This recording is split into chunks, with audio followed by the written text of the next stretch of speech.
Welcome to another Friday night edition of Crime Time with DutyRon and Ed Wallace. Guys and girls, if you like all things true crime related from a police detective's perspective, hit that subscribe button, hit that notification bell so you'll get all things DutyRon and this guy over here, Ed Wallace, when we go live or upload another video.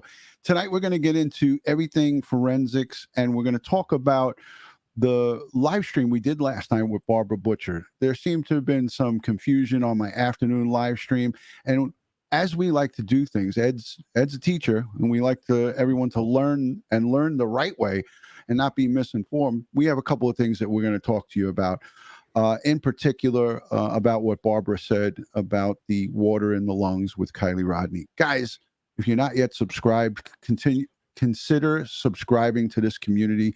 Thank you to the Patreon supporters, the channel members, and all of the folks who positively engage with Crime Time with DutyRon.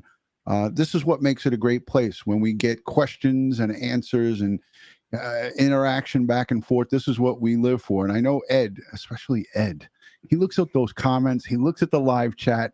He's a bad I think I didn't bleep myself the right way. He's a badass. I'm bad mama jamma. Yeah. So Ed, how you doing tonight? It's Friday night lights. It's Friday night and we're in the spot. Oh, that's boy. right. Wow. You know, I thought I was going to have the weekend off, folks, but just when I thought I was out, they pulled me back in. Yeah. He submitted his 28 and it was rejected by the CO. Mm-hmm.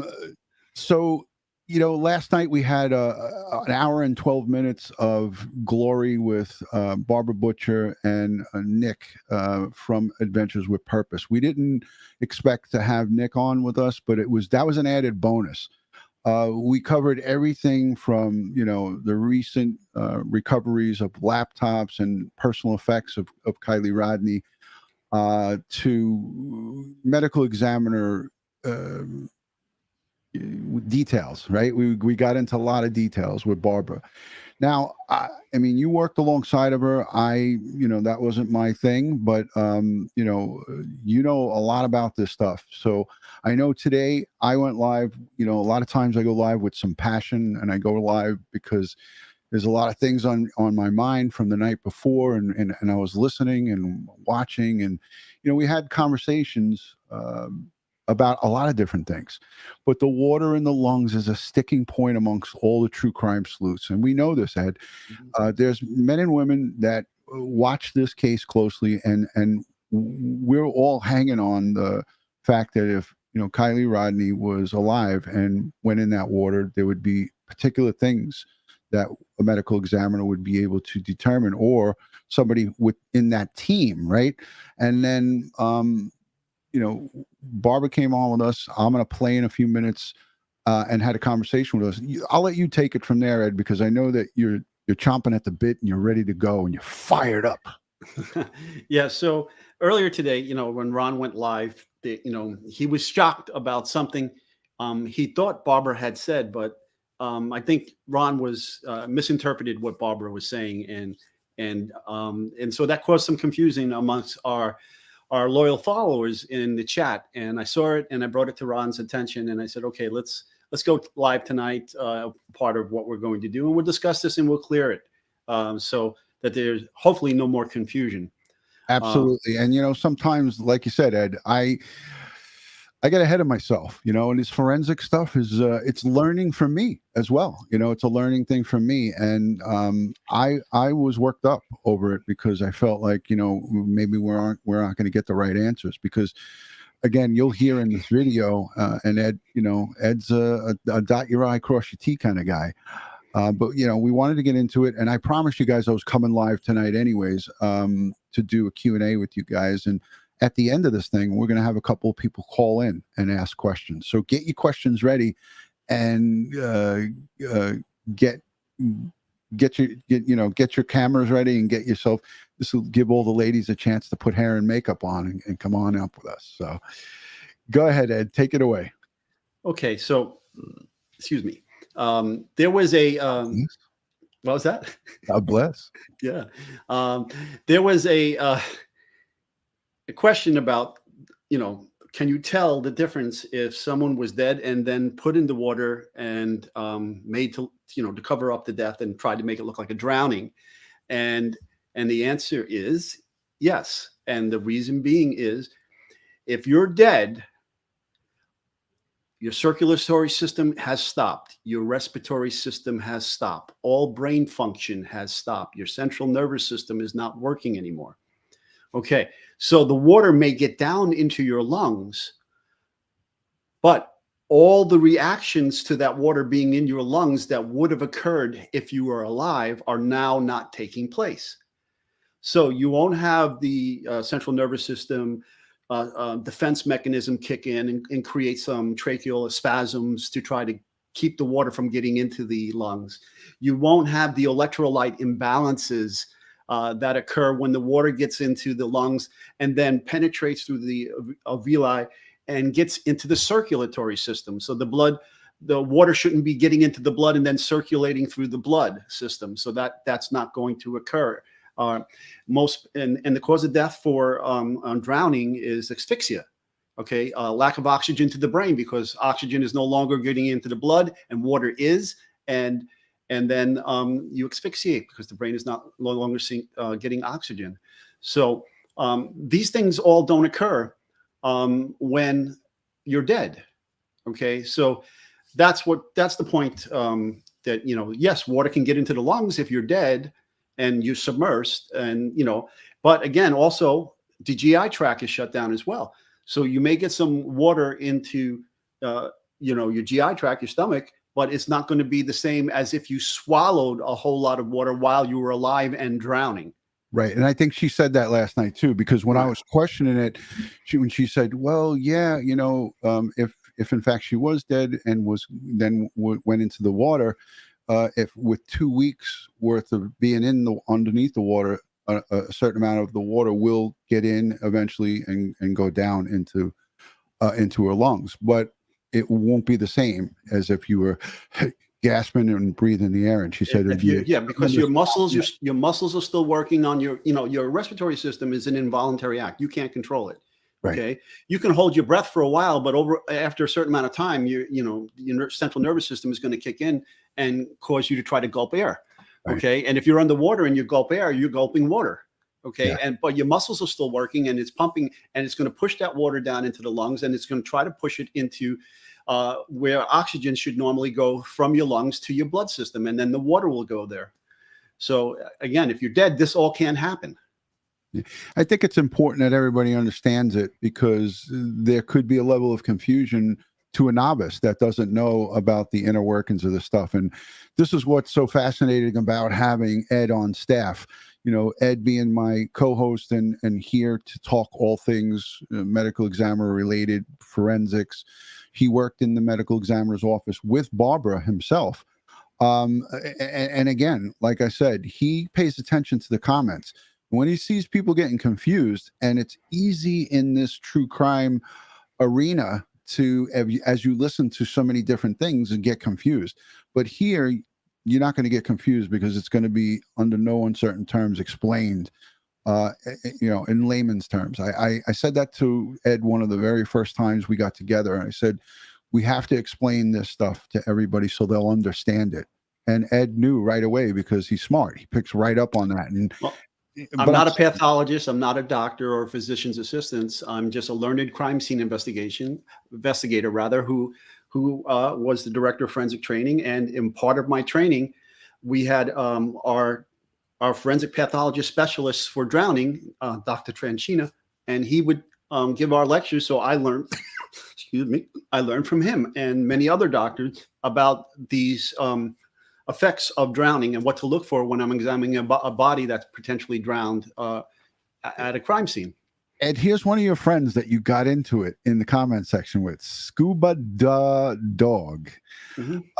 And he or she said to you, you're in the good side of his or her doghouse.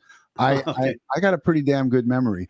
But Scuba Dog said, that is true, but problem, as she said, she or he is referring to Barbara, is with the time. 2 weeks. Those differences would be hard to discern. Right. There's certain things that now, if the body's submerged for 2 weeks, and you won't see the normal frothing in a drowning because the body is submerged. Obviously, you know, if the body was removed from the water, that's another thing too that occurs when somebody's alive and drowning. They'll have frothing. There'll also be regurgitation and vomiting and all this other stuff. And you would see that signs of this as well and so forth. But you know, I hope that cleared it up. Yeah, no, it definitely did. But there was something else, a unique phenomena that I was discussing with Ron. Ron, if I may talk about what we discussed before we came on. Of course. About I'm not a big fan of eyewitness and ear witness testimony. It's very unreliable. Okay, because everybody sees and hears things differently. And these differences are cultural. These differences are brought on by education, environmental, social, economic issues, religious issues. How everybody perceives things are much different amongst all the people. And so, like a prime example would be, like, I give this test. I would write on a couple sentences on the wall or on a PowerPoint slide, right, and I would read it to people. And then I would let them read it. And then I would read it to them again. And then I would shut it off. And then when I would ask them, how many F's are in that statement? And everybody read it. Everybody heard it read to them several times. But typically nobody ever gets the number of F's right, because they tune out the word of. They drop the F in of and so forth and so on. Anyhow, but that being said, it's like the same is going on right now in the YouTube channels about what windows were open on this vehicle underwater. Yeah. Okay. No matter how many times people saw the video or heard explanations from Doug or from Nick or myself or somebody else who another YouTube channel, it's like people still getting this information wrong, right? So the driver's front window was intact underwater. The driver's rear window was halfway down. The passenger rear window was out. Was halfway. I'm sorry. The passenger. Even I'm screwing this up now. Okay. No. That's right. The passenger rear window was intact. The passenger front door window was down. Was either down all the way or broken out. Right. And then the driver's front door window was broken upon retrieving the vehicle. Exactly. Okay. And it's funny how that works, right? You know, it's like, you know, we're all looking at it, but everybody's seeing different things. Right. And do you remember I said that I would take witness testimony or witness statements from shootings, and people on the scene would tell us a version of what they saw. And when we would get them back to the station house and we would get them again to re-question them, it would be a different variation of what they just told us on the scene. Right. So it happens, you know, and misinformation gets diluted as it gets absorbed by people. Like playing telephone. Yeah. Okay. But also, I used to love that when the squad detectives would come to me and it says, the witness says this. And I said, well, the crime scene doesn't agree with that. And I'll show you why. And here's why. Correct. Right. Especially in shooting reconstructions. Right. And then it was funny. I had this club shooting in New York. And it was a lot of ballistic trajectories works that I was doing. And unbeknownst to me, there was a hidden security camera that later we would find after we got a hold of the security guard who fled, and got our hands on a tape. But before that, the detective comes back from Midtown South and says, hey, we got this witness, and he says this is the way the shooting occurred. And I said, no, it's just the opposite of what he's telling you. Everything he told you, just reverse it, and then you got it right. Okay. And then when we got our hands on the videotape, not me per se, but the squad detective got a hand, and he looked at it. His witness that was telling him that information was the shooter. And he was standing right where I said the shooter was standing in the reconstruction of the trajectories. And the detective called me up. He goes, man, you were spot on. I can't believe how accurate you were. I got videotape that shows the whole thing. Amazing. Hey, I wanted to get to the super chat because, again, Joy sends in a $20 super chat. It was a little while ago. She said, so is there a chance that if Kiely was deceased 2 to 6 days before she went into the water with the SUV, would body still float like Nick saw her? like Barbara described, legs down. Actually, wait, the car was upside down, legs floating. She made that whole. We're going to listen to It this. depends on the decomp.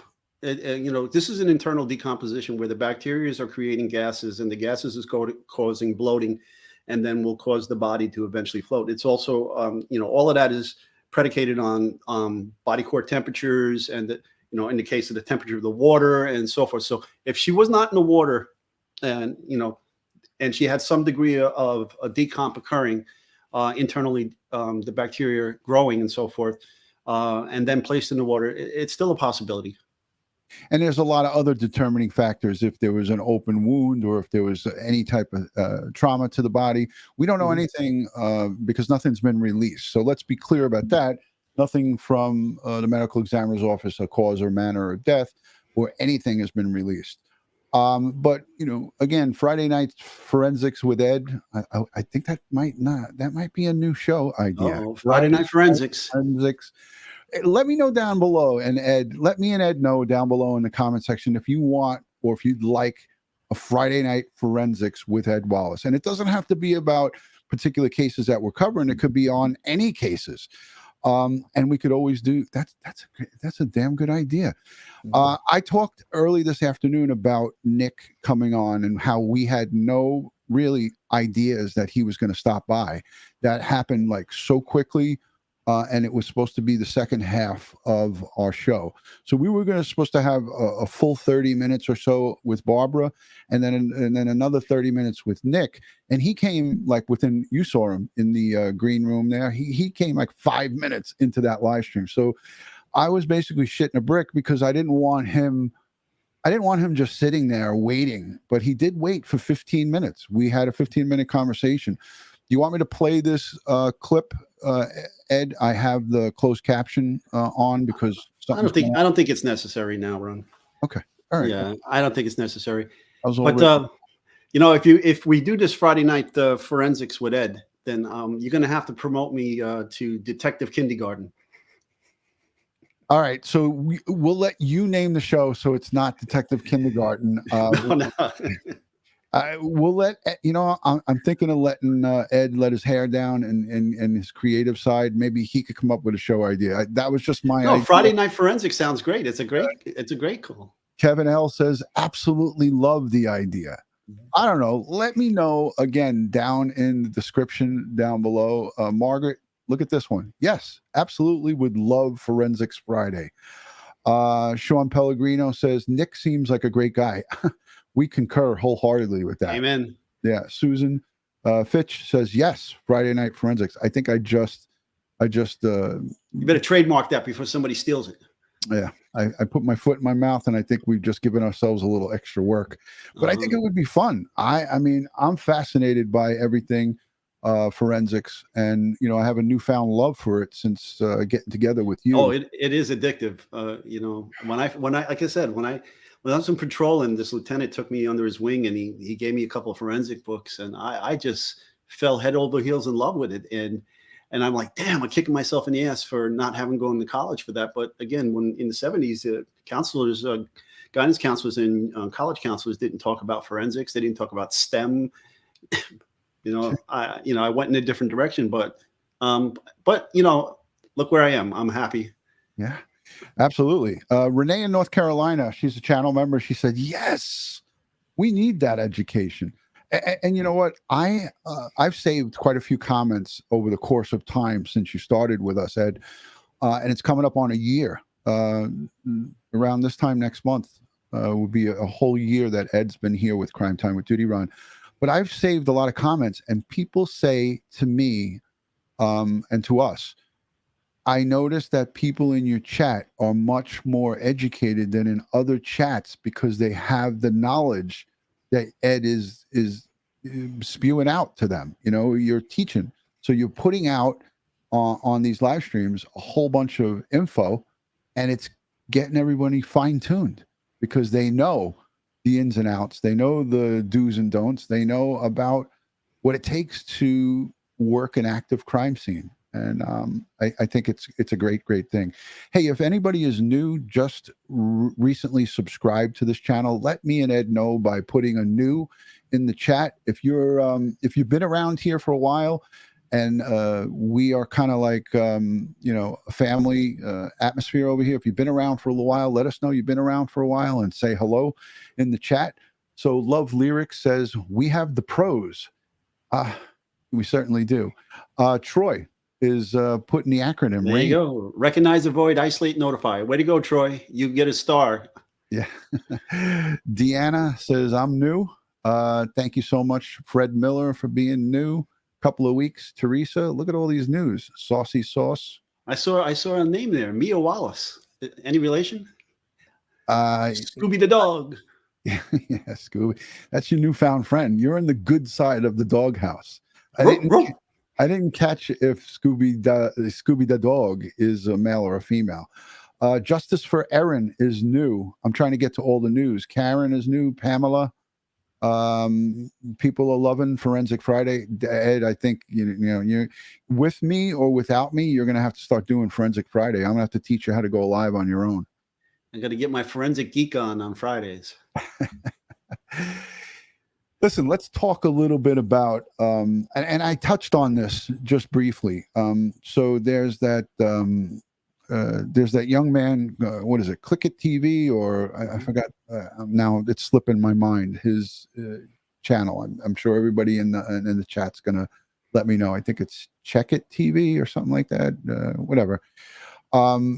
He's done I mean, as far as I'm concerned, he has done good stuff for the family.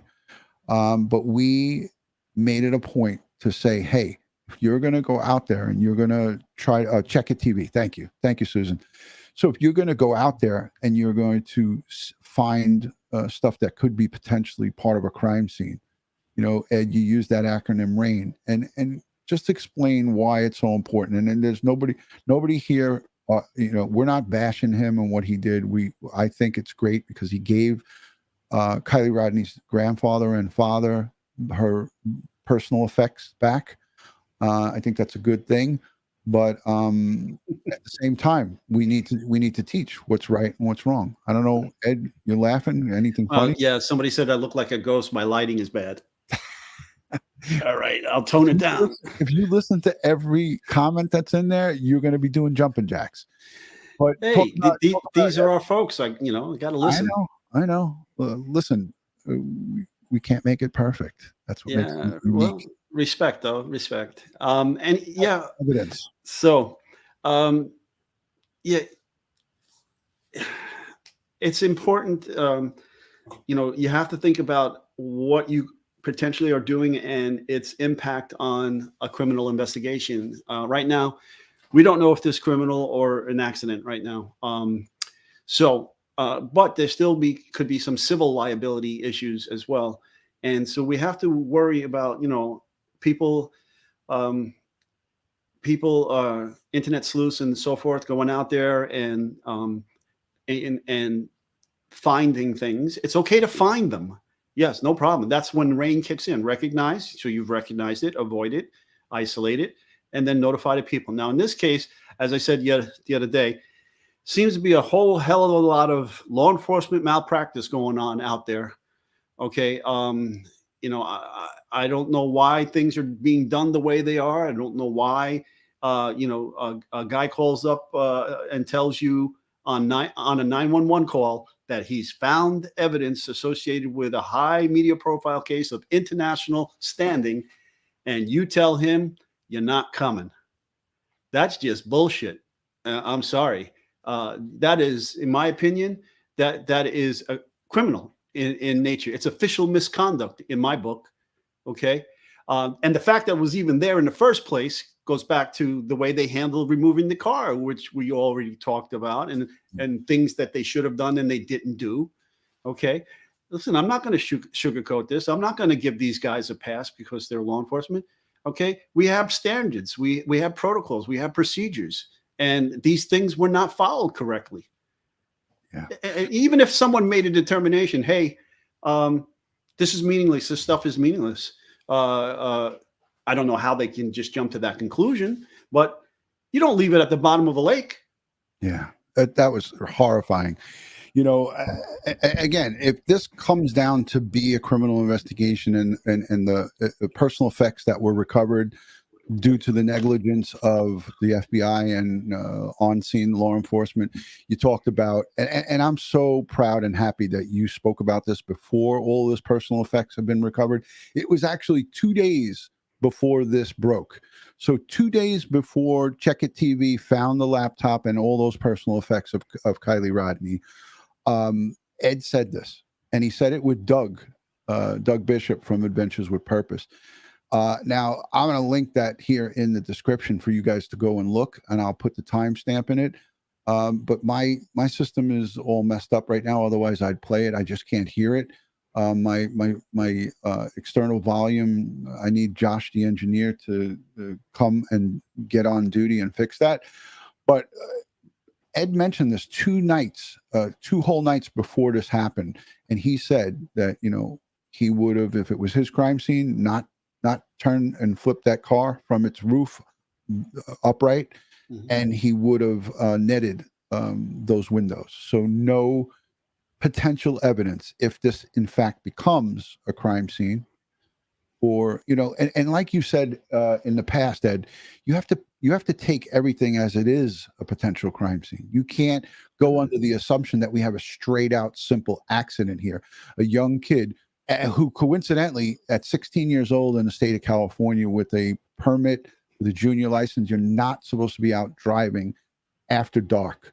I looked it up on the California DMV. This is public information. You guys can all go and do it. And I'm not after the fact here. This is a tragedy. She lost her life. But in the grand scheme of things, if you want to look at it, all things from a law enforcement standpoint, she should not have been operating a motor vehicle at that age. Okay. Yeah. And you can't take it back. You can't say shoulda, coulda, woulda.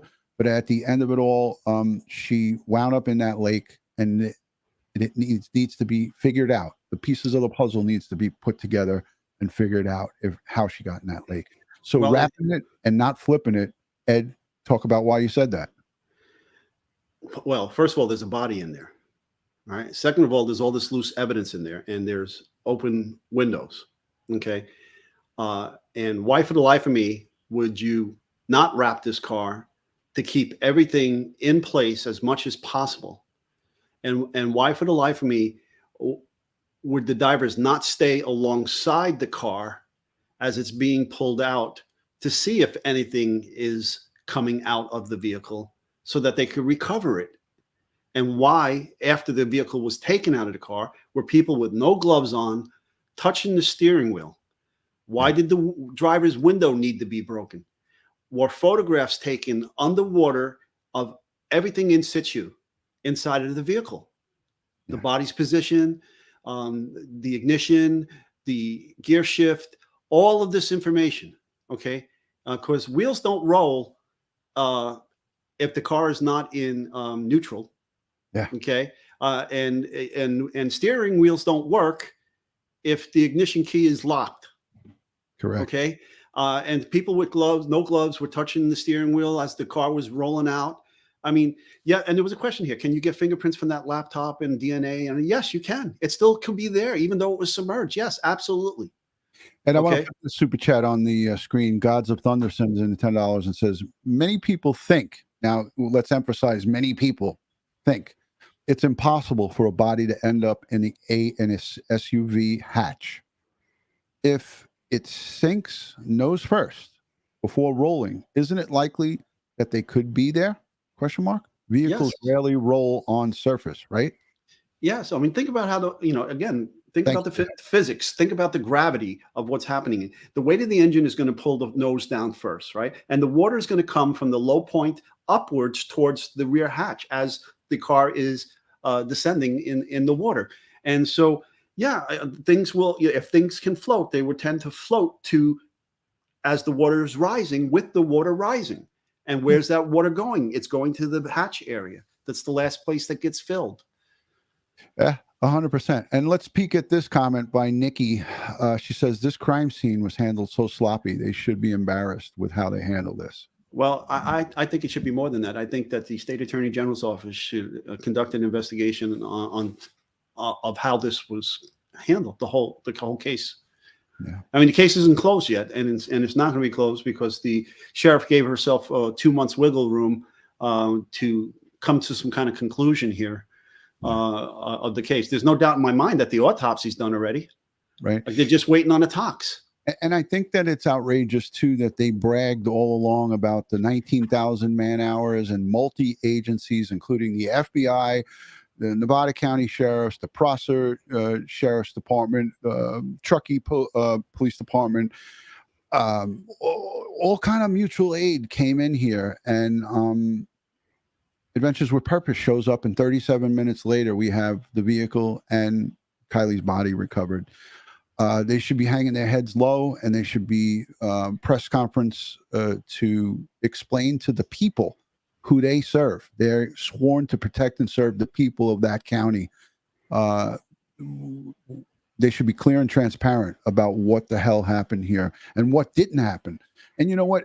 A crime scene or any scene where it involves a human who expired in a vehicle, you need to dot your I's and cross your T's, and no stone gets left unturned. And in this case, as we're seeing, there was 1,000 stones left not turned. So I'm just again, when people send us messages, oh, you're always defending. I made the 3. Ed and I were on it with the Chaffee County Sheriffs, with Suzanne Morphew. Same thing, guys reaching to a bicycle that she allegedly last rode before she went missing, and now she's presumed dead. Suzanne Morphew, 49 years young, a mother of 2 daughters. The bicycle was handled with no gloves, and you and I highlighted that and showed everybody. Remember, you were just like disgusted with that. And how they went into that home and were asking Barry Morphew for plastic bags to put evidence in. It's funny because we get it on both sides. We have certain people, certain viewers who are saying that that we toe the police line, and we don't. And then on the other side, we have active cops now looking at us and saying, you're rat bastards. And I said, forensics doesn't take sides. Science doesn't take sides. Okay. Right. I investigate, and I let the chips fall where they may. And that's just the way it is. Okay. If you can't if you cannot honestly assess a situation and call right and wrong, then you're in the wrong business. Yeah, I agree 100%. Again, there's so much more that we don't know, things behind the scenes that are brewing, but we know what's on the surface and what's right in front of us. And to have so much potential personal property / evidence fall out of that vehicle.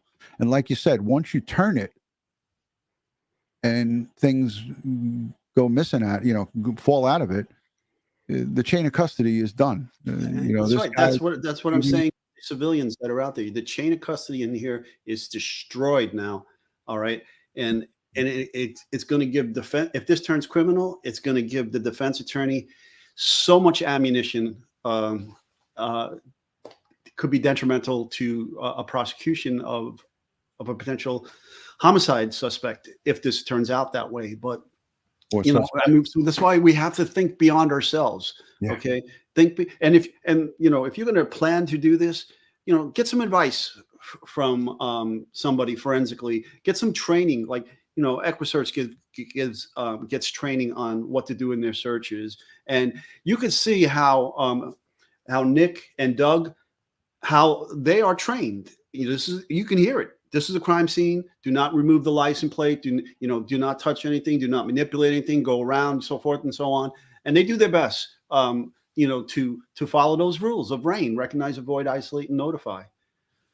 Yeah, it's a sin. In my eyes, it's a real shame, because there's no recovering from this. And again, I said it last night. I said it today.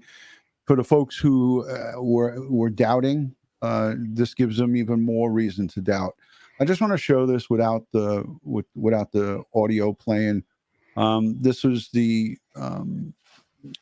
This is from Adventures with Purpose, and it's going to show them pulling the vehicle out of the water, and we're going to see some of these missteps as they're happening. You know, as they pull Kiely Rodni's vehicle out of the water, and the sheriff, one of the deputies, leaning in and touching the steering wheel and so forth. It's just, for me, a miscarriage of justice. You only have one shot to get a crime scene right. I tell this to all my students. It's crime scene 101. You don't get it right in that first, and there's no chance to fix it. Right. And if you can't collect the evidence correctly, no amount of lab work is going to fix your mistakes you made in the field. Okay. And we have a saying in science and in forensics, shit in, shit out. Yeah. And look at Chick Eastwater, great friend of the channel, and always chiming in the chat. He said, I pay money to see how they flip that vehicle. And you know what? I think, the guys at Adventures with Purpose, they know, because they were there watching. Remember, he said we were on that embankment just along the way. Well, you can see right now as the car is being pulled out, there's damage to the driver's door that wasn't there before. The driver's side mirror is busted and the window is broke. Right. Now, how's that car rolling? It has to be in neutral. Okay. The tires are rolling, right? Yeah. And you asked, I think, Doug, if this was an FBI diver right here, this guy with the double tanks. Yep. They said they were FBI divers. Yeah. Yeah. Renee in North Carolina says the phone could have fallen out. They left the scene. They left that scene without, as far as our knowledge, without doing a sweep, without going in there, like you said, Ed, with magnets, divers, with lights. They had all kinds of resources available to them. They could have took a boat and lit that water up. It was very clear visibility on the water. Because of the clarity of the water. And, I know when you move a car, you're going to have, all kinds of silt and stuff, being drummed up from the bottom. But before, Ed, you made a great point. Did they photograph? Did they video? Did they sketch? They take an inventory of what was inside of the vehicle before they did any of this. I mean, again, you have to treat this like a crime scene. Okay. Yeah. And there was no reason to flip the car.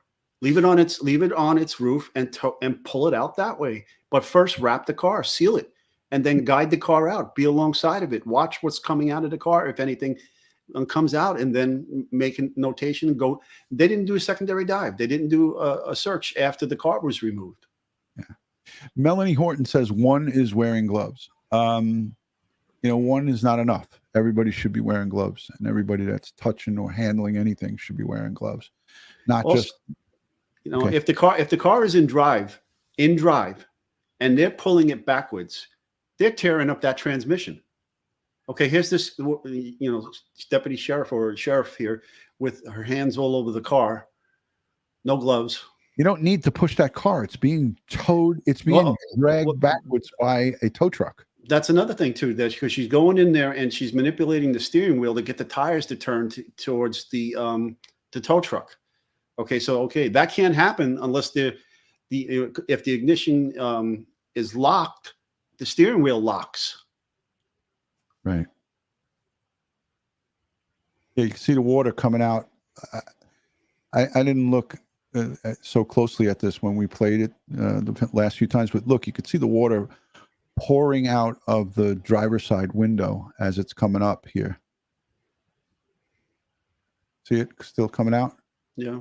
You can see the water. You can see the water is on, it's level on up above the dashboard, and it's coming out.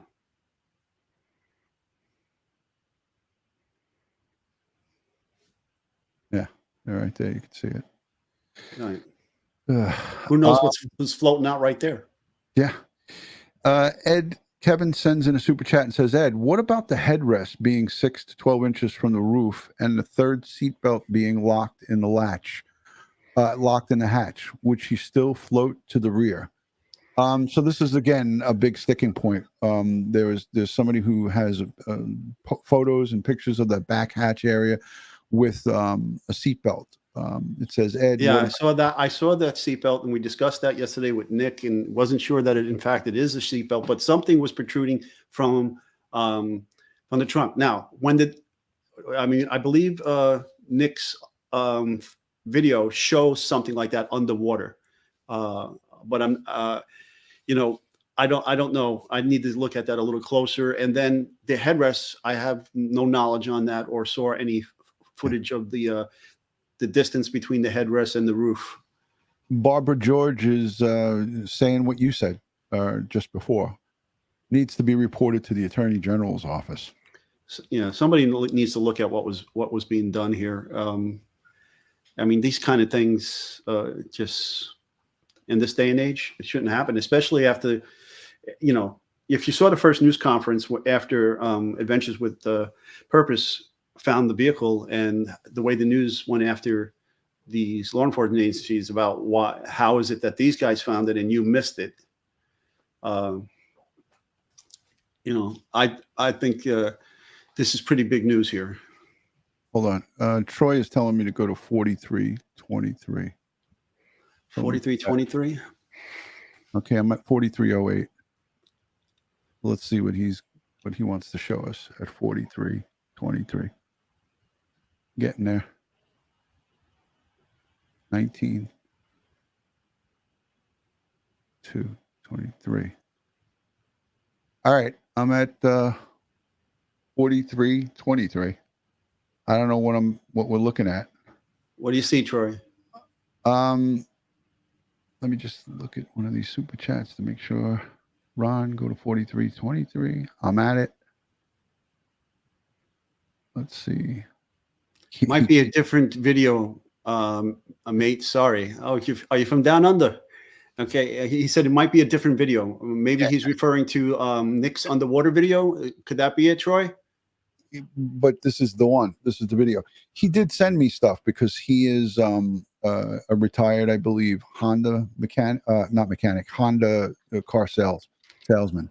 Mm-hmm. Mark sends in a $5 super chat and says, Marine in Vermont, love your channel. Any confirmation on if she was fully clothed in the vehicle? And that's something that I saw people asking me to ask, but out of respect, I didn't want to ask that question. I'm not quite sure. Schmitty sends in a $5 super chat and she says, we already know there were missteps. So who's to say they didn't put the car in neutral to extract it smoothly? I'm questioning a lot now. That's our good friend Schmitty. Ed, what's your thoughts on that? Okay. Because of the way they chose to flip the car and take it out, it wouldn't surprise me if they did put it in neutral, but I hope they documented its original position with photographs before they went in there and started touching things. Again, you're touching stuff that maybe somebody else touched, and now potential to lose DNA, fingerprints, and all that other type of evidence is here. Right. Yeah. Agree. And I don't know if they are of the belief that you can't get fingerprints and DNA from a wet vehicle. That is just not true. Yeah. You can't get them from submerged things. I've left fingerprints on things and submerged them, take them out, dry them, process them. And then there's another process where I can leave it wet and process it and still develop fingerprints.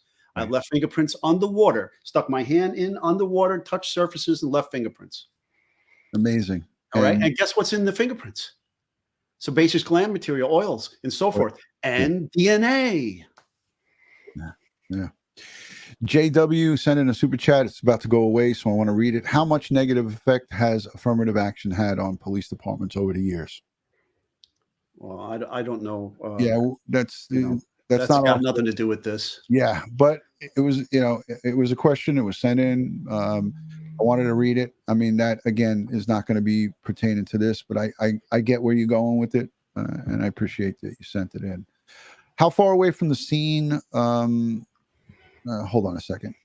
Yeah, Megan sends in a question. How far away from the scene? How many agencies? I know that there was at least 6 different agencies involved in this thing, including the FBI. So that's where we're at. That's what we're looking at. I'm going to take it off the screen. I mean, listen, Ed, is that you? What do you hear? I hear buzzing like something from the phone. Somebody's writing here, Wild Woody's writing, no DNA and fingerprints. That's not true. There's DNA and fingerprints. Yeah. Again, this is what Ed Wallace does for a living. He knows this stuff, and he teaches it. Cross-contamination occurs with fingerprint brushes. You can't use fingerprint brushes from scene to scene, because once the sebaceous gland material and the oils from the fingerprints get into the brush is now contaminated with the DNA from any fingerprints that you developed. And you can then be cross-contaminating DNA all over your crime scenes. That's why we have certified DNA-free clean fingerprint brushes, and we have to keep changing them. You can't use them, and you can't take the fingerprint brush and dip it into a bottle of powder, because now you just contaminated the whole bottle of powder. Yeah.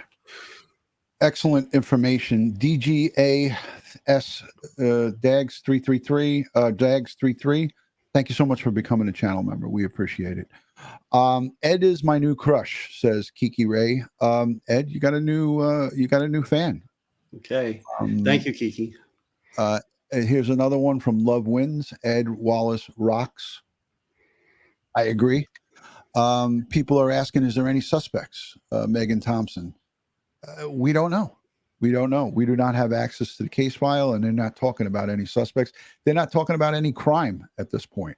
So yeah, and then we have I can't highlight anything anymore. So there was one that said if police call this an accident, they are not. No one's going to be happy about it. Yeah, no kidding, because confidence has been lost. Yeah. Somebody's loving. Oh, Schmitty says, "Love it, Ed. Forensics Friday. It's about fingerprint brushes."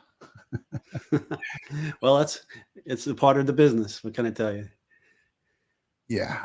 So Joswell Swopes. I guess people get mad. There's 2,600 people here. I'm gonna quit chatting. I'm a member of Adventures with Purpose and being ignored. Oh my. Okay. I guess we gotta pay more attention to Joswell. Well, you're up on the screen. We got you. I'm trying to look at the chat. Drunken kids is a crime. Listen. Good luck with figuring that one out. They said it's 200 to 300, and now I'm hearing it's swelled to 400. That's a tough thing to figure out. Miss Donna Marie's laughing. What am I going to do? Listen. Okay, so Deborah Martino Lewis says, Ed, once DNA is found, how do you? Hold on, let me get it back. How do you decide who it belongs to? Okay, so once you find the DNA and the genetic markers, it has to be extracted, amplified, okay, and then you have to have the appropriate amount of alleles to enter it into the CODIS system, and then you put it into CODIS system and do a database search. Now, if you have already a suspect with a DNA profile of the suspect, then you can go right into comparison once you developed the profile, so forth. So just like we do at the World Trade Center, we're coming up on the 21st anniversary. Still, people, at least half of the body parts that were recovered from Ground Zero still have not yielded a genetic profile. So there's like over 35,000 body parts still in storage, trying to every time a new procedure to extract DNA materials come up, the parts get pulled out and they try to extract it and identify it so that they can return these pieces back to their loved ones. Yeah. So that's the process. My cousin Ralph was identified through DNA. He was killed in the World Trade Center, 30 years young, with two young kids at home, a newborn and a 20-month-old, two boys. They're now grown. So I'm thankful for that DNA, that DNA process that identifies folks from the World Trade Center. Ed and I responded that day when we were attacked. Our country was attacked on September 11th. So thank you to everybody who remembers. 21 years, never forget.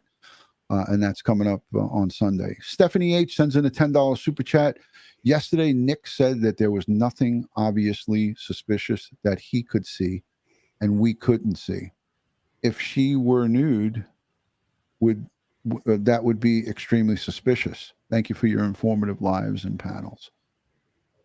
Yeah, I kind of agree. If she was not clothed, it would definitely add to suspicion. Now, I'm seeing a lot of people saying stuff. All right, Well, I'm let gonna me just just take this one here. James ML, is touch DNA easier to extract? Hold on, James. Let me get back to you. Where'd it go? Okay. Well, I lost it, but easier to extract. I think he said something about overlapping possible with profiles. Is touch easy to extract even with overlapping profiles? Well, you're going to get a mixture, but touch DNA to obtain it is as simple as taking a dry swab and swabbing a surface. And then touch DNA is also called low copy number because it requires very few alleles to do the amplification to get there. And it was big, hot and heavy back a while ago, but now people and district attorneys and prosecutors and scientists are all shying away from it. Okay, it's problematic. Let's just say that. And there you could have multiple people, multiple profiles commingled, and it becomes an issue. Yeah, absolutely. And I don't know why you can't highlight comments. We're gonna have to try to. I'm gonna have to try to rectify that. Let's see anything else that comes up in the chat. I want to just say thank you to everybody. Moderators, Joey Brooklyn is here. Black Rose 11. Some of my great friends in the chat. James ML, channel member, says thank you so much, Ed. Much appreciated. Jennifer Nobles, our good friend from Bakersfield, California. California Highway Patrol. She's naming some of the resources that are there. They're taxed with doing the accident investigation. That's still, remember, we're still going to hear from the California Highway Patrol. And at this point, I have confidence in the California Highway Patrol. Yeah. And so there's another question here. Ed, can water slow down the rate of decomp? Yes. And specifically also the water temperature. All right. Yeah. The colder the water, the slower the decomp. The hotter the water, the faster the decomp, because the bacteria aren't growing in colder environments as much as they would grow in warmer environments. That's why Barbara talked about it yesterday. We have a thing in New York City. We call them floaters. Now, what's a floater? What happens is somebody gets put into the water, say the Hudson River or the East River in the winter. They sink, and they sink to the bottom. And then when winter comes and goes, and then spring comes and summer, and late spring, it gets real warm. Water temperatures start to rise. Then the bacteria start to grow more and more, and the gases build up, and then the body will eventually bloat and float to the surface, and that's what we call floaters. Yeah. I want to say something about the body, the water temperature, and with Nick, not with Nick, with Doug. Doug, several nights ago, was on with us, and remember you asked about the water temperature, and he said 80 degrees. That caused a whole flurry of people going nuts about that. It showed on the Garmin, I think it was 60 something degrees. That's probably about right. Then we asked Nick last night again about it. And what did he say? 65 to 70 or 70 something? 73, 75, plus or minus 5 degrees or something to that effect. Top side he talked about, and then how it gets obviously colder as you go down. So, and yes, yeah. So I think that clears up that misconception, and people were like, "There's no way that water is 80 degrees," and I'm sure that he just misspoke. So don't hold everything against these guys. They're going and they're doing a lot of interviews, and I'm thankful that they're going around and doing a lot of these interviews. DGAS 33 says every single person at the scene should have had gloves on. Absolutely, I know that, and I'm just a stay-at-home mom. Why would the FBI agents not intervene and say, if you're on scene, then you got to glove up? That's a good question, man. That's a minimum. That's a minimum of what they should have in terms of personal protective equipment. Where's my friends from the UK? Are you in the audience tonight? How many crime scenes have you seen on your telly that you see the crime scene investigators are all in tie-back suits with hoods, eye protection, mask, and gloves, and booties? That's the standard, okay? And that's what when I did my crime scenes and when I was training all the rookie crime scene investigators that were assigned to me, that's what we did. I practiced what I preach. We wore full PPE in the crime scene to protect us from the crime scene and the crime scene from us. Yeah, there you go. Carol Ackerman is, I'm literally out here on my boat right now. It's in the 60s. So thank you for that. Let me look at some of these super chats. Miss Tammy, thank you for always commenting and leaving a thumbs up. She sends in a $5 super chat and says, always a great show. Thank you for your donation to Adventures with Purpose. Yes, we donated the other night $500 to the Adventures with Purpose team. And that came from generous donations from members just like Miss Tammy 125 and everybody else who is giving super chats and, you know, watching videos, letting the ads play and things of that nature. Cecile Mathis sends in a $5 super chat and she says, thank you, DutyRon and Ed. Great coverage. Thank you. We have Trevor Stewart from Ireland say, we do awesome crime scenes here in Ireland. Yes, you do. Are you talking about the Garter? If so, I got a good friend over there that she came to the United States and I trained her in forensics. Her name is Cara McCormick. There you go. Hey, so I'm going to, Ed, as promised, I told everybody that I would open the lines. I'd open up the phone line. So here's the criteria. You have to enable your camera. I have to be able to see you. And you're going to have to give me the thumbs up. So keep it forensics related and related to what the topic that we're talking about. Don't come in here and talk about the tow truck and the AAA responding guy. Let's talk about what we're talking about here. And that's the recovery of the vehicle and Kiely. And what the topic is of the show. Those are the only things that I want you guys to stick to. Cynthia Narkoff says, sends in a $5. AWP was told by police after their dive to leave. They told us that they said to go outside the perimeter of the crime scene of the tape. Again, they had it taped off, so it was their crime scene, and they asked them to go beyond it. They told us that they stayed on a ravine or a berm on the opposite side, and we showed that. Why would police not want to accept their help? Ed, I'll let you take that one. Well, this might be purely ego. They're embarrassed. Okay. They missed it, and these guys came and found it, and they have a little egg on their face. I mean, that's the only thing I can think of. They're good people. They work closely with law enforcement. They coordinate. They just don't go and jump in and do what they want to do. They spoke to law enforcement and told them they were coming out here and this is where they were going. So, yeah. Hey, could another option or a potential for them asking them to step out is once they had that recovery, once Doug and his team made the recovery, they have to treat it as a crime scene, and for them to collect evidence and something that would be used in a court of law, you need they weren't collecting evidence. I mean, if they were just assisting in the retrieval of the vehicle, right. I mean, let's say the reason they didn't wrap the vehicle. Body in the vehicle, there's a dead human in there. Right. Well, let's just say the reason they didn't wrap the law enforcement didn't wrap the vehicle is because they didn't have the equipment to do it. Right. Meanwhile, Adventures with Purpose has it. Right. Okay. But it seemed, Ed, from the overhead shot here that they had a shit ton of equipment there. I'm gonna show you these vehicles from the overhead shot. Oh yeah, they got plenty of vehicles, and there's plenty of people standing around. But look at this. Hold on. I'm gonna get it to where it's light.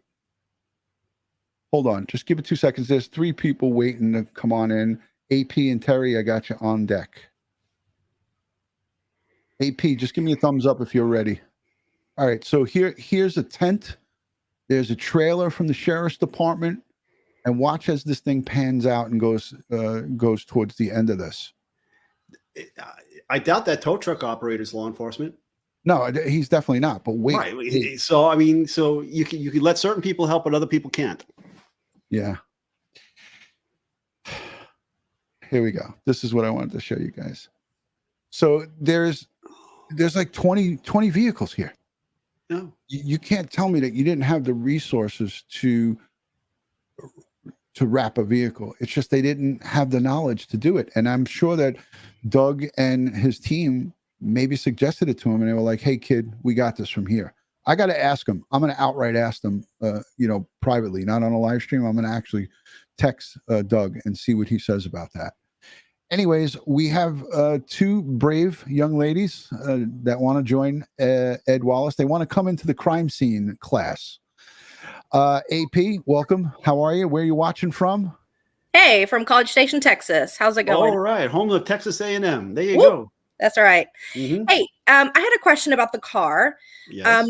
They talked about how far out it was found. And I remember them saying the water was already lower when they went out by the time AWP was there, and even lower when the laptop was found. So it wasn't right there on the edge. How could that be if they had two windows down? Because I thought Doug had explained how quickly it can go down with the windows down. So I was just confused on how it could go so far out if the windows were down. Well, the car, when initially enters the water, in this case, a small SUV, it'll have some buoyancy for a bit of time before water takes it on. And so it could float quite a bit, especially we don't know what its speed at the time of entry was into the water. Right. So it'll have some buoyancy for a while, and it'll float, and then it'll float out in the direction of the momentum. It's all physics. And then once that water starts to engulf the engine compartment and get into the interior of the vehicle, then the nose will come down, and typically, like at that point, the forward momentum will be slowed down, if not halted, as it's nosediving down. And then the windows are open on both sides of the vehicle, one in the front, one in the back. And so then the water rushing in, the way that works, it could then end up twisting this vehicle around.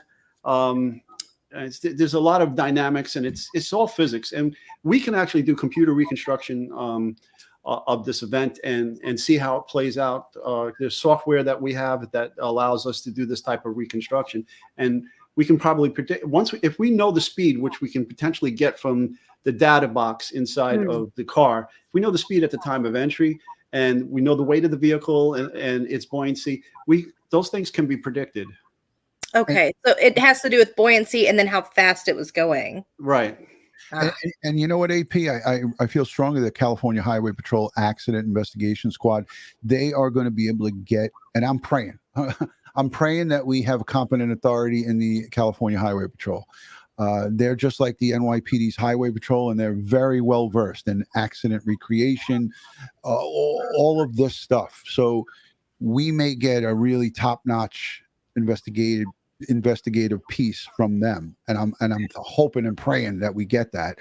But that'll be able to tell us all these things. And again, with the windows open, if they in fact were open as that vehicle entered that water, Ed talked about the buoyancy. It's going to float. The vehicle's going to float. But when those windows are open, it gets to that point, and then it will happen really quick because everything will just come gushing in. So the really quick is once the water starts coming in. That's correct. Okay, that's where I'm missing it.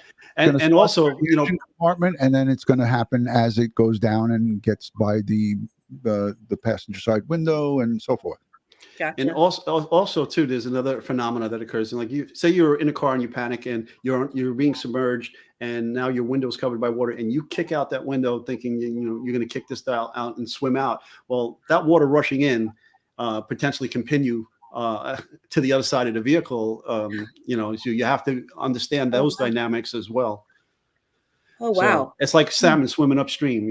If you don't have the strength, you're not going to be able to get out that window with all that water rushing in. Right. Okay. Bright Star. Thank you, by the way.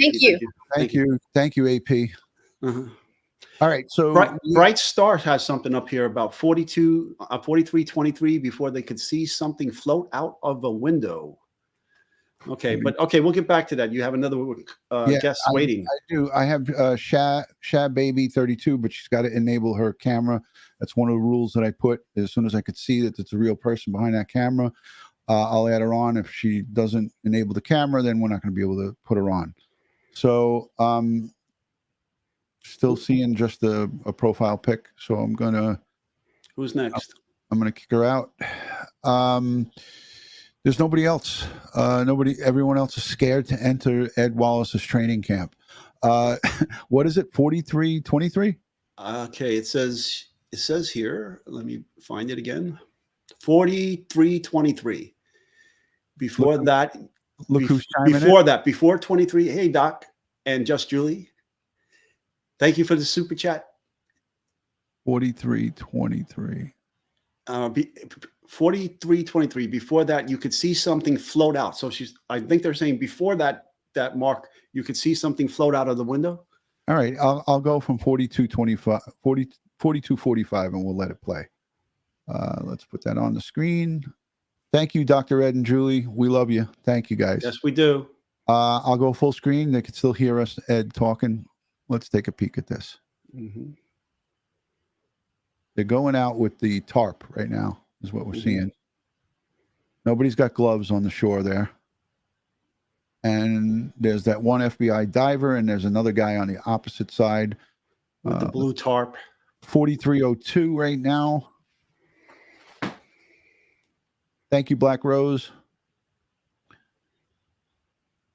Okay, let's look closely at this window. Okay, I see something floating. I definitely see something floating inside the vehicle. Yeah.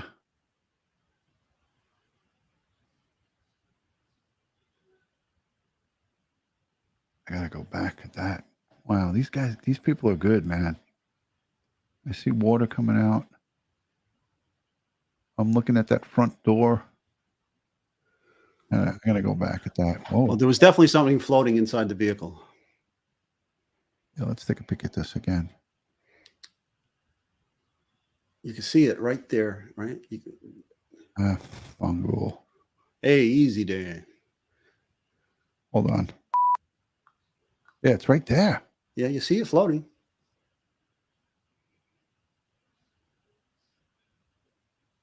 Oh my. I'm not sure what that is. No. Or could that be the guy on the opposite? No. He's back.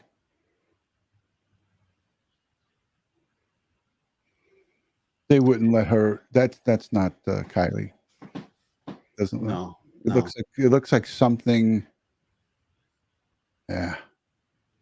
No. Oh, good find. Anyhow. Yeah. Somebody said, do you think anything will change with this law enforcement agency or any accountability? There won't be any accountability if the people don't stand up and shout to the high heavens that this is unacceptable. And if they don't admit that, I haven't seen any significant press release of anything. Yeah, especially about like this last find. Yeah, okay. The finding of the personal effects. And the fact that they wouldn't go out there. Yeah, that's troubling. 4 hours allegedly Click It TV was waiting 4 hours until he got frustrated. And I think he called that SF Investigates guy, and then he got in contact with the grandfather, and then they said, just you go and get this stuff. And someone called the assigned detective. Okay, allegedly that. Now listen, if Click It TV called 911, guess what? There's a recording of that. And a Freedom of Information Act request can get that recording. Yeah. I agree. Yeah. So, and they can say, well, we're not interested in this, or whatever. You can see what was actually said by law enforcement to him. So here's another great thing that people are talking about, and this is legit. Caddy says we never saw a video of 200 to 300 person party either. I've never seen not one snippet. That doesn't mean that they don't have that. Remember they did that dedicated tip line where you can upload imaging. I forgot what they used. They used some program for you to go and anonymously upload images from that night. So we're not privy to whether law enforcement has that. It could very well exist, but there's been nothing public. Why is there not one Snapchat video that somebody screen grabbed? Why is there no Instagram videos or live videos? Why did all of those 200 to 300 to 400 youths? I find that very odd in this day and age because everybody's putting stuff on YouTube and and if there was a party this big, you don't think there would be some live feed, or should be some photos that were uploaded to Facebook accounts and so forth and so on? Anything. And Stacy J, thank you for this. She says, I still wonder why there was this alleged mass exodus at 12:30. And that's a whole nother piece to this thing. But right from the get-go, Ed, you and I talked about how absurd and outrageous it was for parents to advise their kids to keep their mouths shut. And that was the early on things that make you go, huh, with this case, right? Yeah. Micah 80 says, can you get fingerprints from a body? And the answer is yes. And I've done it. Yeah. And I teach people how to do it. Here's a really blunt and straightforward bratty Natalia. And bratty Natalia, don't be a brat. Cut it out. I'm only kidding. Do you guys think it was a cover-up? Question mark. DutyRon? Thank you for that question. I don't, and Ed's already voiced his opinion on this. I don't feel it's an intentional cover-up, but I feel like it's mistakes that they're not owning up to. If they would simply be clear and transparent, okay, just like we saw those many pressers with that public information officer, I forgot her name, but she was long dark hair, POI. She would give us updates every other day, and there was a town hall meeting. If they would come out now and say, hey, listen, these following personal effects were recovered by a civilian, and shame on us. This is what we missed. But they're not quick to own up to this issue. And look, liability, call it whatever you want. I don't know, Ed. What's your thought? I think somebody just entered the waiting room, but I did. I saw it. So it's like anything else in life. You can have training, but if you don't do it frequently, if you don't do what you're trained to do frequently, it's a perishable skills. And the more experience you get at doing something, the better you become at it, and the less mistakes you make. Yeah. So this is a smaller jurisdiction. Probably don't really deal with this type of situation that often. And so it shows in their response and how they handle things. And this brings out the worst in everybody. Like when people have these thoughts about, the police being corrupt across the board, we know that it's a small percentage that truly are corrupt. And we're not saying that's this in this case, but accountability is huge, and owning up to mistakes is huge. So Stephanie H says they should have acknowledged their lack of care and due diligence, and acknowledged that they need to do better. I agree. Well, they did in certain aspects of that news conference dealing with the adventures with purpose, but they haven't owned up to any of this latest things. There's been, radio silence. Okay, on what's going on. That's what they need to do. Rocky Pastorino, welcome in, my brother. Rocky, the link is there. I'd like Rocky. Terry, it's Hi dark. there. Dark where you are. It is. I don't want to show my face. That's fine. Where are you calling from? And welcome. Thank you. I'm calling from Wisconsin. Okay. The cheese capital of the world. Yeah, go Packers. Uh-huh. What do you got for us tonight, Terry? My question to you is, and I'm hoping it's still on topic with what you guys are talking about, but in the press conference, the sheriff, I believe it was the sheriff, was asked the question, was there more than one body in the vehicle? And he hesitated before answering. I'm a little confused because the sheriff is a female. Okay, then it wasn't the sheriff. It was a gentleman. It was okay. It was the captain. Okay, it was the captain. And he hesitated before answering that question. Did you guys catch that? I did. I caught it, Ed. But it wasn't a hesitation of like, oh, let me think about this. Okay. He was just hesitating on whether he should answer that question or not. Because don't forget, there is a lot of information that is not made public, and that it cannot just expose their cards in a press conference because somebody asked it. Now, I'm not in any way defending that little pause, and I don't know 100% why he paused, but I'm envisioning that he had an answer for that, but he was like, "Oh, wait a minute, you know, I Okay.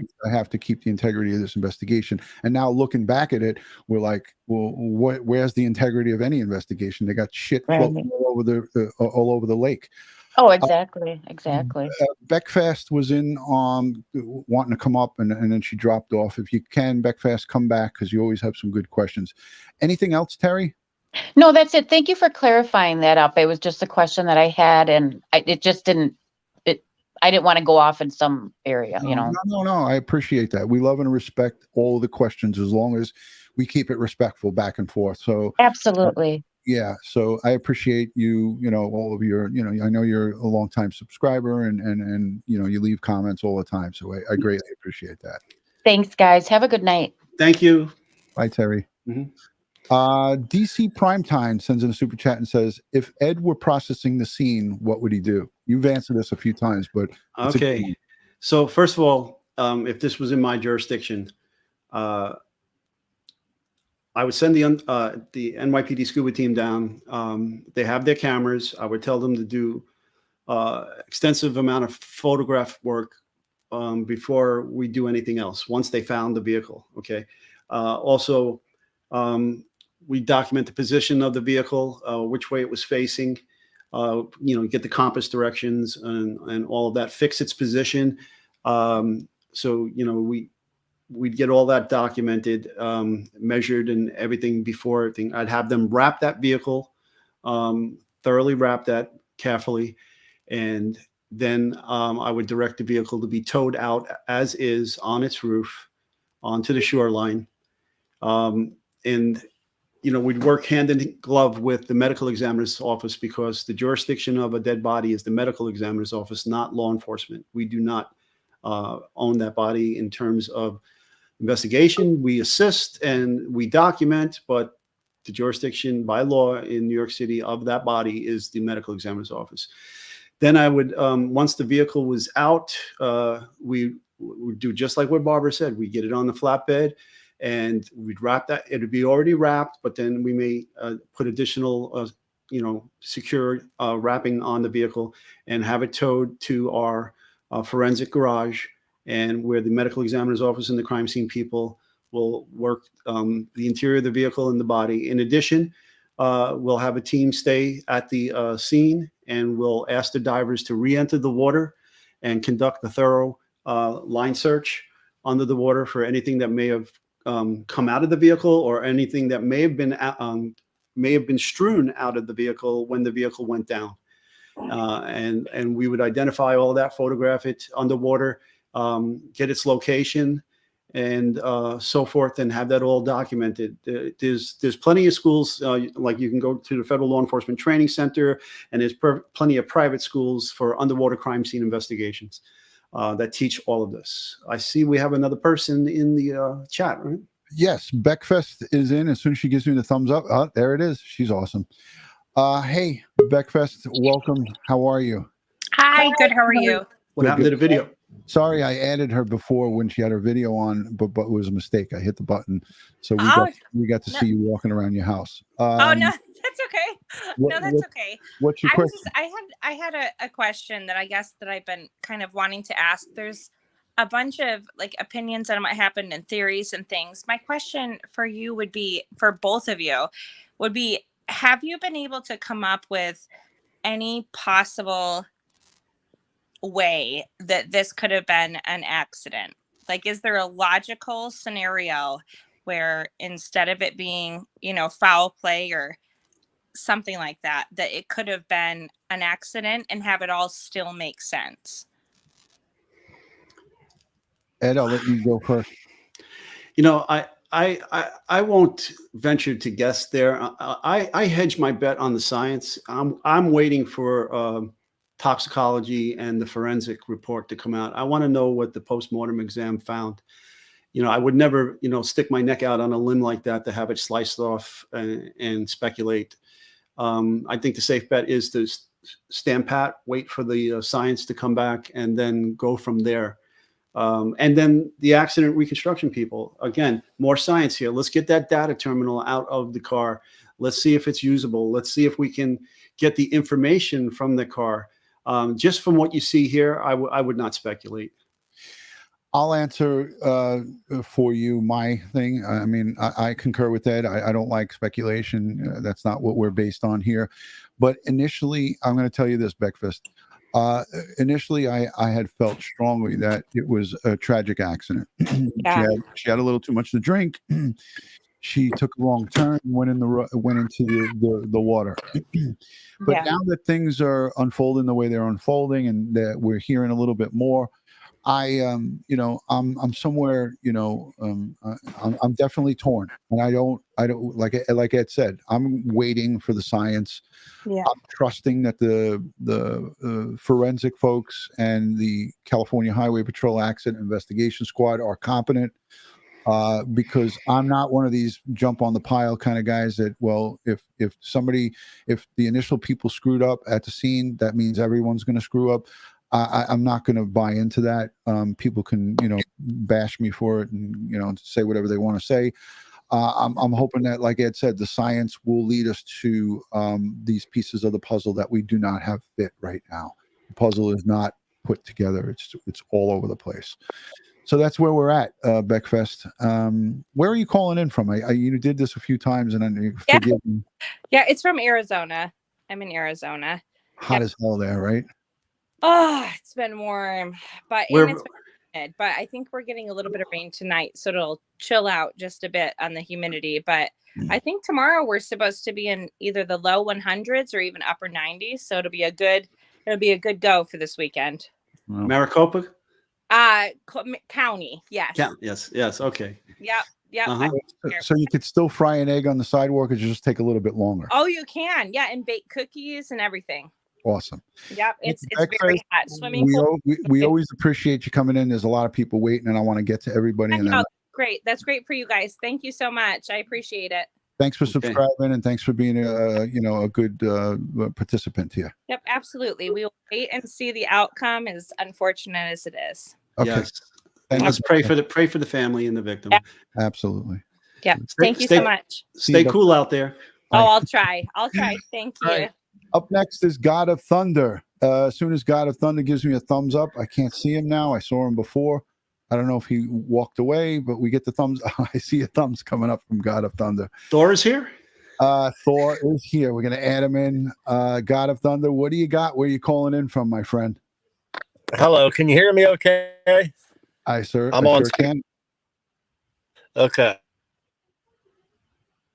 What do you got? Yeah, we're having technical difficulties. We can't hear him. Can't see him. Can't see him. I don't care about the seeing part. I just can't hear him. He's going to have to call back in. Let's go on to the next. Autumn, give me the thumbs up. You're next in line if you're ready. Autumn. Autumn in New There York. it is. There's the thumbs up. Ed, did you confirm the thumbs up from Autumn? I didn't see anything. And then follow the green in. Follow the green is up next. Autumn, where are you calling in from, and what's going on? Auburn, New York. Okay. All right. So I wanted to know, I'm a nurse. And so when somebody dies and you have blood pooling, if she had died on Friday and they put the car in on Saturday, there would be some pooling going on. What you're Would talking that pooling about? Would it still be there after 2 weeks in the water? You're talking about livor mortis, right? Yes. Where blood will seek the gravity low point and then settle and then fix. Okay. Right. Now, yes, it'll fix. And then if the body was put in the water and that fixed blood will give you clear line indication of the body's original position at for the length of time from the time of death to the length of a period of time, and you can estimate that. So it should still be there. Okay. Okay. It should, and then if you see that on an autopsy, if you pull a body out of the water, that's a dead giveaway that something's wrong here. Okay. Right. If it doesn't match the body position in the vehicle at the time, and so very interesting though. Great point. That's a great. That would be a clear indication that the body was killed and stored somewhere, and then brought to this vehicle and deposited in the car. But again, that's, to answer your question, we don't know anything about that in this case. Right. Right. Autumn, I want to say thank you for being a nurse, and your service is so Thank you. valuable. Thank you, thank you, thank you. And I hope you consider subscribing here to this I community. did subscribe. Excellent. Thank you. Thank you you so much. Welcome. Thank you. We'll Bye. see you. Have a good weekend. You too. Bye-bye. All right. Follow the green. We have to give us a thumbs up or something. Give me an indication that you're ready to go. Okay. Did I see your thumbs? Okay, cool. I see it. I'll add you in. You can put your picture back on. Okay. All right. You ready? Follow the green in your wood, in your own wood. How are you? I'm good, DutyRon. How are you? Very good. Where are you calling from? This is Tracy. Okay, but I know Illinois. You know who I am. Hi, Ed. Hi, Tracy. Tracy, the The 28 land of Lincoln. 2,800 people that are here don't have ESP. So that's why I asked you that. What's going on? What's I your question? see. My question is, I don't know. Do you know, have they released her body? Not yet. No, we haven't heard word one on that. Okay. And if they do, or I would say, since this has been such a shoddy job, for lack of better words, law enforcement's retrieval, will they keep it longer? It's the sheriff who is also wearing a second hat, the coroner. I know. Which is part of what Barbara was saying yesterday is a conflict of interest, especially, and so I believe the sheriff at the press conference said she gave herself 2 months before she was going to say anything. Yeah, and after Barbara told us that, I went back and watched that today, and that's the deal. So she has a 2-month buffer. We're into an hour and 26 minutes. Any other questions, Trace? No, that's it. Other comments is just you guys are great. I've learned so much and I appreciate everything you do for everyone. I love that you're here and you're with us and you're part of the family. Thank you so much for Thank you. engaging with us. I see you on Police Off the Cuff all the time. You're in the right places. So kudos to you, Trace. You guided me there. Thank you. Have a good night. All right. You too, guys. Take care. DC Primetime with DC. And then we got one more after her. Broke Off is going to be coming on afterwards. DC Primetime, just give me a thumbs up. All right, here she goes.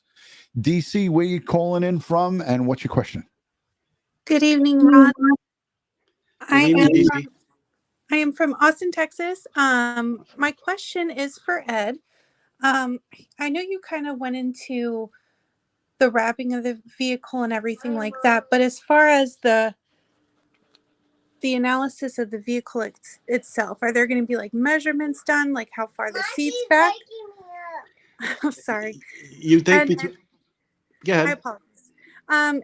Is there going to be measurements done, like how far the seat is back? Is everything going to be documented? Are there going to be trace lifts possible? And obviously, it's probably going to be fingerprinted, I'm guessing. Yeah, I would feel between accident investigation and the crime scene people that there will be a full-blown crime scene investigation conducted on the vehicle, photographs, sketches, maybe 3D laser measuring. Yes, measurements of the seat's position, its distance away from the steering wheel, its distance away from the gas pedals, its height, all of that should be a part of this investigation. Yes, they should print the vehicle because there still could be fingerprints there. There still could be,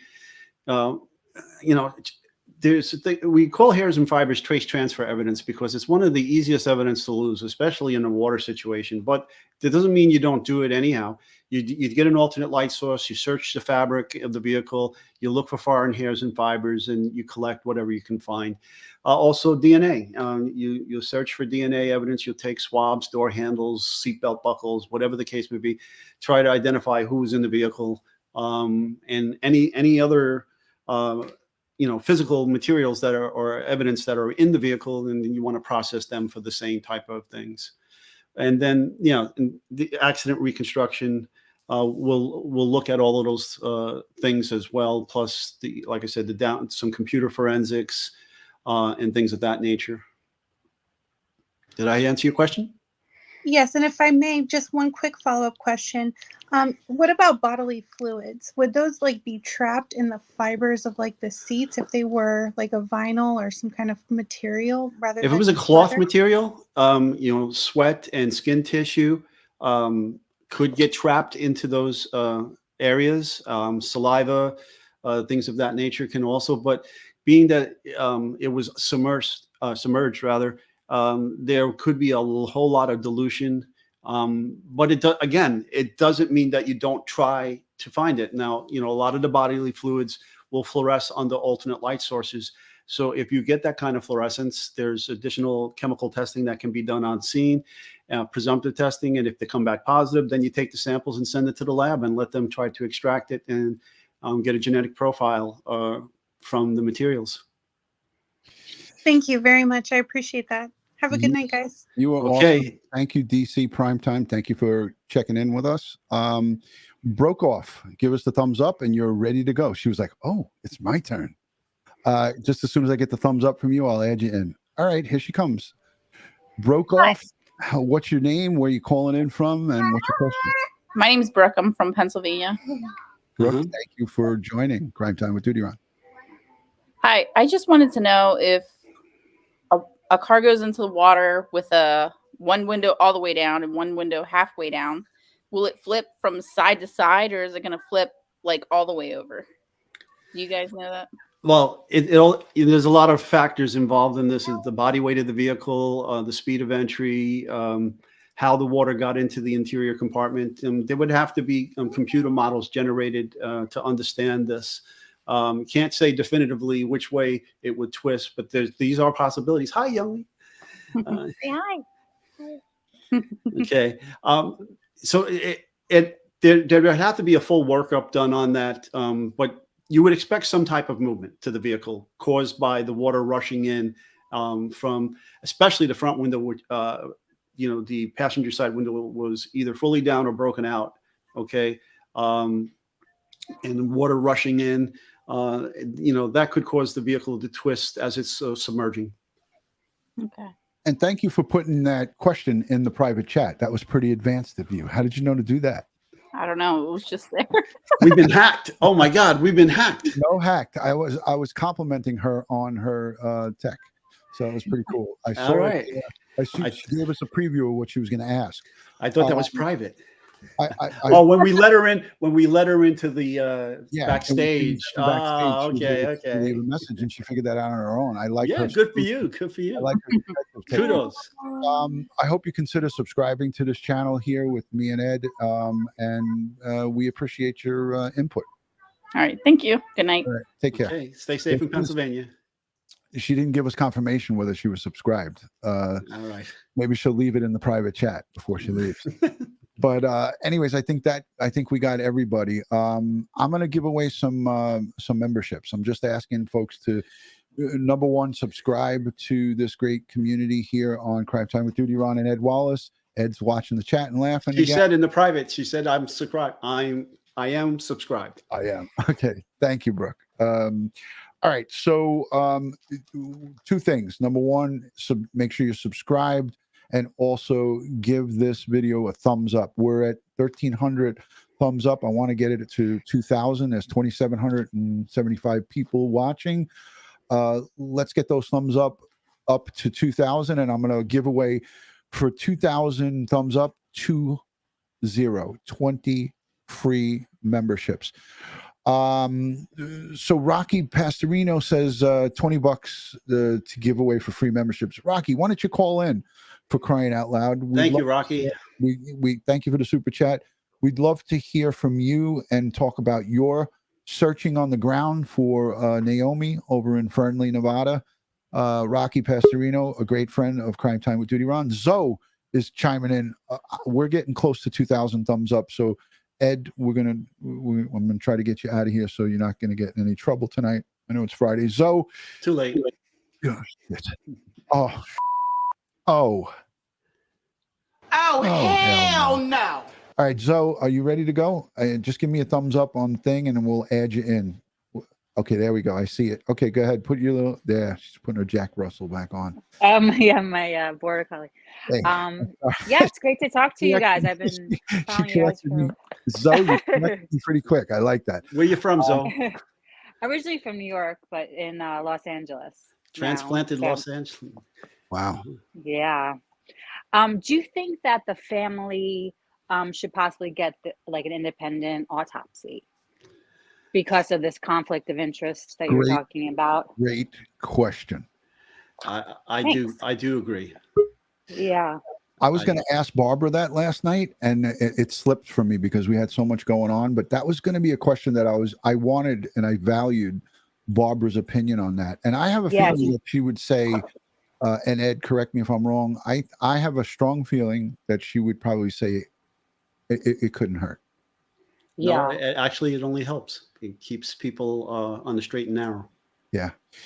ATS News is in the chat. I'd love to have her call in. There's the StreamYard link. I don't do this often. I think, Ed, we've done this maybe a handful of times. What's your thoughts on this call-in feature? Do you like this, Ed? Do you like people calling? No, I like that. I like that. You know, I like seeing faces to names, and I like talking to our well, we don't have a face. We don't have a face to the name here, but we do have a border. We have a border collie. Yeah, she's everything. I'm a little camera shy in general. It's cool. No worries. Yeah, but I wanted to see what you guys. I think that would be like. But it's really interesting that the family is so quiet. You know, They might be private people, and correct me if I'm wrong, Ed and Zoe. And we're all here talking together. I have a feeling this family is kind of not on the same page. In other words, the dad, the mom, the dad's side of the family, the grandfather, they seem to be banding together, and we're getting messages from the mom separately. And anybody with me on that? Yeah. And it seems like they don't not very into social media as well, and they're just kind of being quiet, which is understandable. I mean, I think they should just wait for the behind the scenes, and hopefully it doesn't become like inconclusive, like you said, is a good possibility, right? Yeah, with being under I the feel cuppy. like they utilized social media while their daughter was still missing, and then once she was recovered, they went silent. And and that's their prerogative, you know. Of course. They used the power of crowdsourcing and social media to leverage advantage them. And what did it get them? It got them Adventures with Purpose. So I think it was a big win for them. Definitely. And now, you know, this is a parent's worst nightmare. Their 16-year-old daughter is no longer with us, and they need to start that process of mourning. So thank you, Zoe. I got Rocky Pastorino. Oh, thank you. Yeah, it's good talking to you guys. Have a great night. All right, stay safe out in Los Angeles. Yes, thank you for I'll subscribing. try. Thank you for being part of us. Thank you. Thank you. Have a good one. Bye. Bye. All right, everybody, the moment we've all been waiting for. Rocky Pastorino, my brother from another mother, search and rescue guru. He wants to do it all. Rocky, welcome. I love you, man. How are you, brother? Hi, guys. I'm doing good. Tired. How you doing, Ed? All right, hanging in there. Long time no see, guys. Really. This man, Rocky Pastorino, for those of you who don't know who he is, there's 2,600 people watching.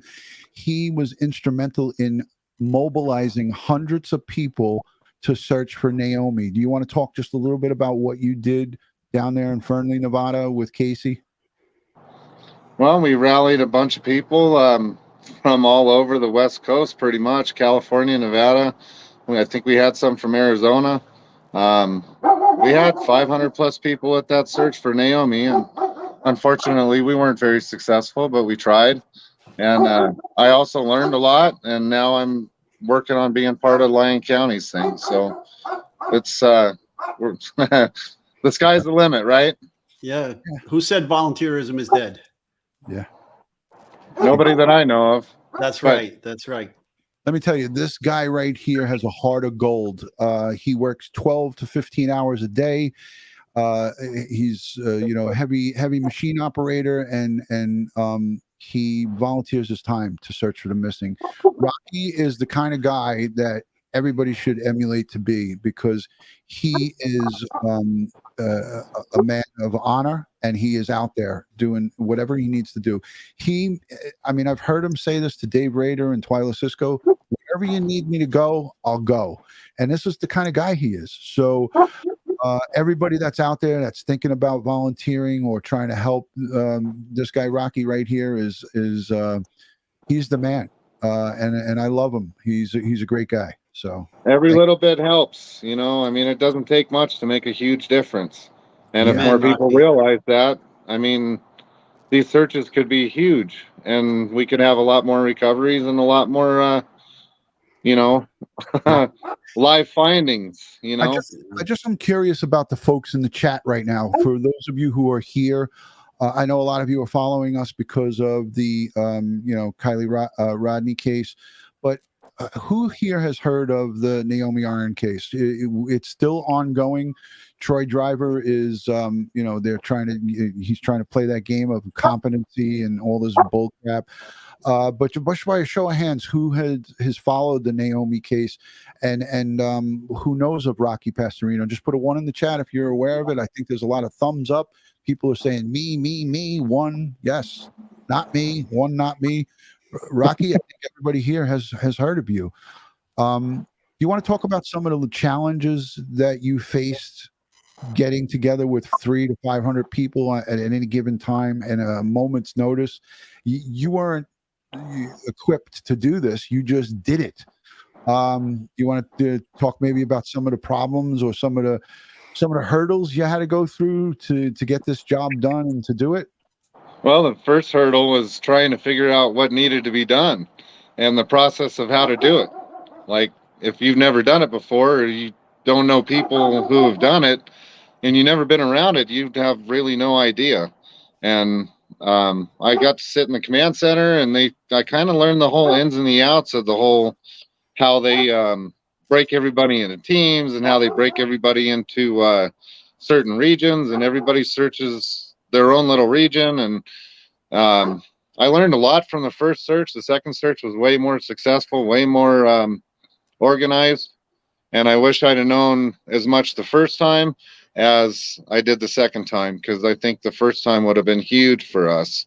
And I think Lyon County learned a lot too, because I don't think they've ever had a turnout like that. So, you know, the biggest challenge was how do you process anything? How do you mark something without getting 300 people gathered around that piece of evidence that somebody may have found? You know, so keeping everybody away from what we had to mark was probably the biggest thing besides organization. How much emphasis was put on to you by some of the volunteers and some of the search groups that might have joined in those 500 people? How important was that emphasized about preservation of evidence at the scene there? Oh, it was very much. It was so emphasized that if anybody like made a mistake, they were out. It was an instant, you can't be here anymore. If it's one thing got messed up, I mean, that could cost the whole case. So it was very important that everybody followed the rules. And if you weren't willing to follow the rules, then you weren't welcome to be there. It was that simple. And it has nothing to do with dictating anything. That's just the way it is. Yeah. So, well, that was good that you had some leadership there on hand to help guide you guys. What was the situation with food and water? Was that all being donated by locals and stuff like that? it was unprecedented how much stuff we had donated. We had local gas stations, we had local pizzerias, we had people buying water at Walmart, and I mean, we picked up 2 to 3 loads of water just in our trucks, and we had more than enough to go around. And you could really tell how people cared when they realized they couldn't bring all their toys out the second week, and it was all a straight foot search. Everything was on the ground. It was that simple. And the turnout that we had was pretty amazing for just to walk through the desert in 90-degree heat, so you could really tell the people that cared and the people that wanted to care. Wow. So it was cool. That's amazing, Ed. I mean, I know you were here with us as we covered this, and we were talking with Rocky, and Ed is he definitely, and as he says here, he stands behind people searching for the missing, but he also wants everybody to understand that there's a big, enormous responsibility if you come across something, and there's where that RAIN acronym comes in, and I don't think that could be spoken about enough in these cases. So, and I think when you're out searching, you got to really brace for the worst, and you got to be prepared for the worst, because most of these searches don't have happy endings. Yep. Well, Rocky, we've been on for an hour and 45 minutes. I think we're going to end it here. I appreciate you coming up and talking about your experience with searching. It's important for people to see this because, it's not just the Kiely Rodni case. You have all these different cases where people come out. Maya Miliete, her sister, is doing searches. They've got people in there organizing stuff all over the place. And it's just you're just a prime example of what is good about what's out there. Adventures with Purpose included, EquiSearch, and all of these groups. So thank you, Rocky. We'll talk to you soon. Me and Ed are going to wrap it up. Thank you, guys. Thank you, Rocky. Good seeing you. Yes. It was a pleasure. Have a Keep great up night. Keep up the good work. Thank you. You do the same. Thanks, Rocky. All right, there he goes, Rocky. Ed, we're going to wrap it up. This is 2 hours almost. Oh my God, you got to put an overtime slip in because you had a 28, and yeah, I got a recall. You got it recalled. You were called in for a detail. This is like the Labor Day, the Juve parade. Oh, jeez. All right, guys. As we always like to end these things, God bless the world. God bless the United States of America, and God bless each and every one of you here in the chat, but especially the victims of crime across the globe and their families. If you liked this interactive call-in, let us know in the comments down below. And wait a minute, Ed, I'm a man of my word. We didn't hit 2,000 thumbs up, but I got to give away these 20 memberships. Okay, let it roll. Yeah, if you're not a subscriber, make sure you're subscribed, because to be eligible to get these memberships, you got to be subscribed first and foremost, and then you have to give a thumbs up on the chat. So here we go. Ed, want to get a drum roll? 20 coming up. If my credit card goes through, do you think I'm good for it, Ed? I don't know. Didn't you just print that credit card out earlier today for dinner with the wife? Come on, dude. Here we go. Coming right up, 20 memberships. Who's gonna be new members? Here it goes. DutyRon has gifted 20 memberships. Let's see if YouTube is back on the ball. Remember, we didn't get any of those. Mm-hmm. There, I see him. I see him already. Okay, what do you got? What do you got? Aunt Bibi was Aunt gifted. Bibi.